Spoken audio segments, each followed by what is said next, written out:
very hard, trying to document the economic collapse, trying to talk about how they use fear to turn races against one another, how they're melting down the economy, and that we are going to see some things happen in terms of crime exploding, home invasions, and even things that are touchy subjects such as human trafficking of females, the list goes on, etc., etc. I'm talking about this stuff because I want to stop this stuff, and I'm not of the mindset that I'm going to lose. I didn't get into this to lose. And we got to see ourselves as winners before we go out in the ring.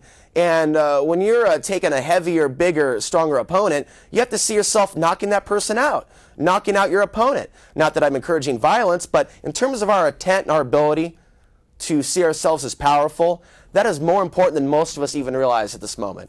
So I don't want you to forget that as we go through this. In terms of the mind control, many of us are already being toyed with our emotions as they destroy our jobs and turn our cities into slums, as they destroy the backbone of this country, the American farmers. I mean, people call up and insult me on the show, and get that raghead off the air, all this. What's the problem with what I'm saying? We're all going to be hurting as a result of this. You know, there are some people that are uncomfortable just knowing someone or living with someone that's speaking out about this stuff publicly. Oh, you should be afraid. I got evicted yesterday. My landlord said, you know, I'm not really comfortable with you doing this show. I don't want you to attract any attention. I'm going to have to give you notice. So people are going, that's not legal. He can't do that to you. But should I really be insane in an environment where, you know, I'm trying to bring the law into it in a place where I'm not wanted? And so we have to understand that there are challenges coming. I'm dealing with them every day, but I'm surviving them.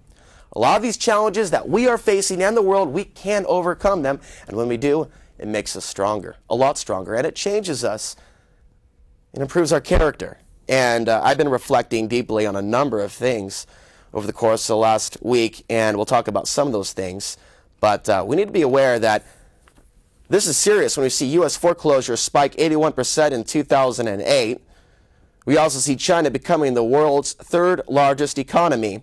And again, they'll be buying up more stuff here in the United States. You'll see more Russians and Chinese. If some of you are involved in business, involved in restaurants, you might see 20 of them come and dine at a fancy steakhouse and then go downtown to the Benson or the Embassy Suites or maybe the Hilton. They talk about, you know, business and what they're going to buy and how they're going to use this American crash, global crash, I guess, to their benefit, the ones that still have money. So a lot of people are going to be shopping here for parks, infrastructure, because the nation's going broke. Many of the states are going broke. In fact, in California, the reality is many people that are going to be filing for income tax won't be able to get that money. They're already announcing that. I told you about the FDIC. I've told you about the possibility of ATM failures. I mean, this stuff is happening. And that is why the military is going to continue to be in pieces, incrementally dispatched to the United States. It's not just 20,000 or 25,000. We're going to see a lot more than that. When they bring the troops home from Iraq and Afghanistan, they're going to come back to a broken nation with lots of crime.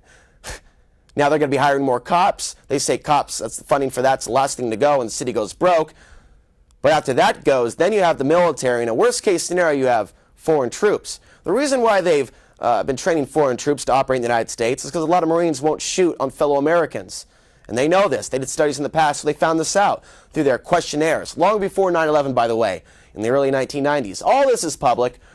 All this is a fact if you choose to look it up.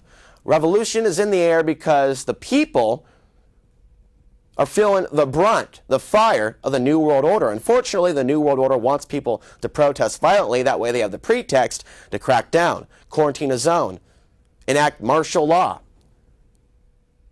So we have to think about different ways of fighting this revolution as black helicopters fly over our heads. Foreign troops. You need to look at Singapore and their connections with the Chinese and ask yourself why Singapore is being given a base in Idaho, east, that way.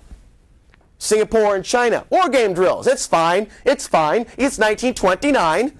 It's fine. It's fine. Singapore is going to have a base in Idaho. It's fine. Foreign troops training in Tucson, Arizona, from Colombia, from Chile, from Germany, from Pakistan, and many other countries.